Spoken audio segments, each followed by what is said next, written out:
What if I told you that a woman who was beaten, tear-gassed, and imprisoned by her own government for planting trees went on to win the Nobel Peace Prize? What if I told you she started with just 7 trees in her backyard and ended up planting 30 million trees across Africa? This is the story of Wangari Maathai, and what you're about to hear will change how you see courage, trees, and what one African woman can do. Wangari Maathai was born on April 1, 1940, in Ihite village, Nyeri district, in the Central Highlands of Kenya. She was born during British colonial rule. Kenya was not yet independent. Africans were treated as second-class citizens in their own land. Wangari grew up in a rural farming community. Her father was a farmer.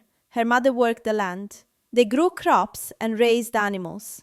Life was simple but hard. In Kikuyu culture, like many African cultures at that time, girls were not encouraged to go to school. Education was for boys. Girls were expected to help at home, get married, and have children. But young Wangari was different. She was curious. She asked questions. She wanted to learn. She would watch her brothers go to school and feel jealous. Wangari's older brother noticed her intelligence. He convinced their parents to let Wangari attend primary school. It was unusual, but they agreed. At school, Wangari excelled. She was one of the brightest students. She loved learning, she loved reading, she absorbed everything like a sponge. But there was a problem. Very few girls continued to secondary school. Most families saw it as a waste of money. Why educate a girl who will just get married? But Wangari was lucky. Catholic missionaries who ran schools in Kenya noticed her exceptional intelligence. They offered her a scholarship to continue her education at a Catholic girls' boarding school. Wangari seized the opportunity. At secondary school, she continued to excel. She was so brilliant that she was selected for a special program. In 1960, Kenya was about to gain independence from Britain. The Kenyan government and American sponsors created a program to send the brightest Kenyan students to study in the United States. At age 20, Wangari Maathai was one of 300 Kenyans selected to study in America. She was one of very few women in the program. Wangari flew to the United States and enrolled at Mount St. Scholastica College in Kansas to study biology. It was her first time leaving Kenya. Everything was different.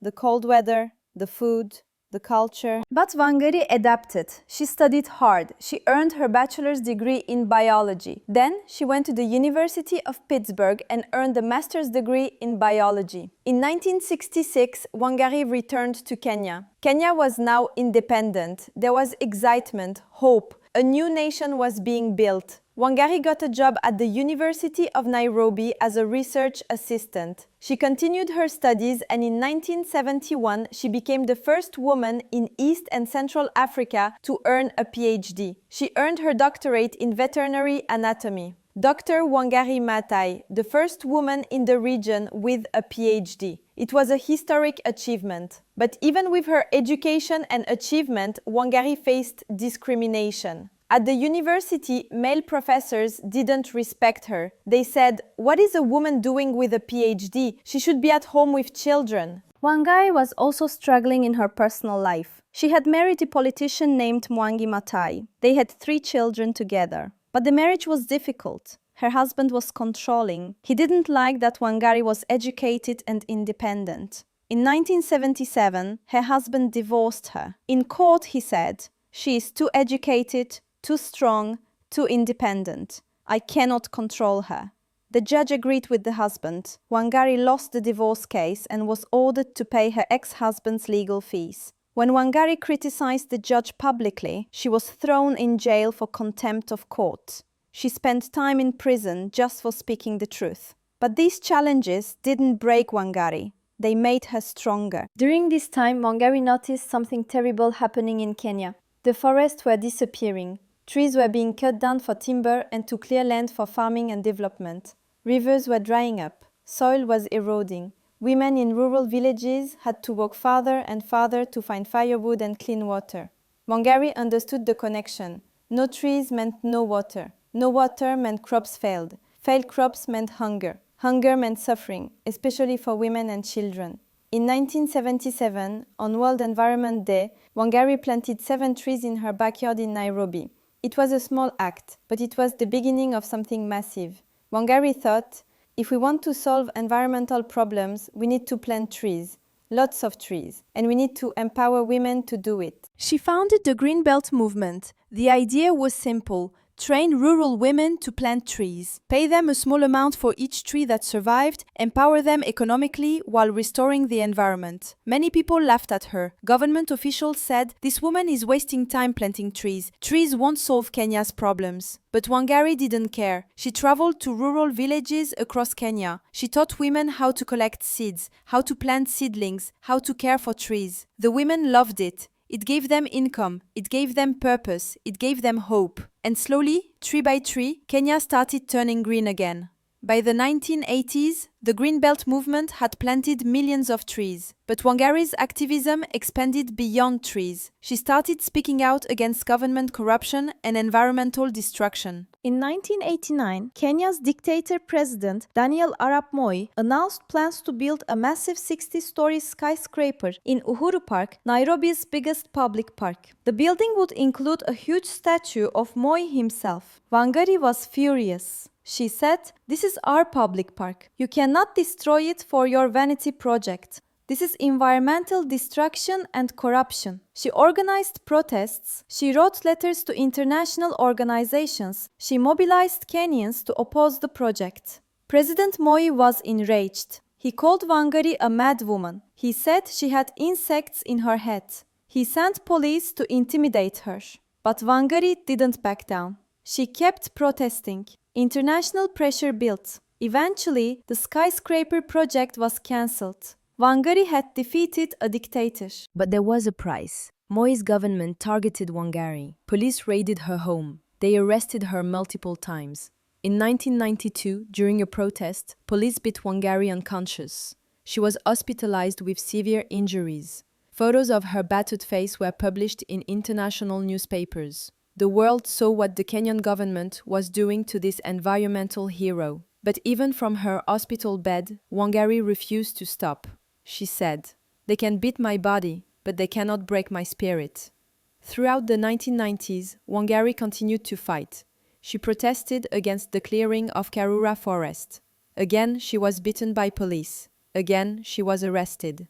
Many times, Wangari was thrown in jail for her activism. But every time she was released, she went right back to fighting. In 2002, after 24 years of dictatorship, President Moi's party lost power. Kenya had democratic elections. Wangari ran for parliament and won. She became Assistant Minister for Environment and Natural Resources. The woman who had been beaten and jailed by the government was now part of the government. Justice. Then, in 2004, Wangari received a phone call that changed her life. She had been awarded the Nobel Peace Prize. She was the first African woman to win it. The Nobel Committee said, "Wangari Maathai has taken a holistic approach to sustainable development that embraces democracy, human rights, and women's rights in particular. She thinks globally and acts locally."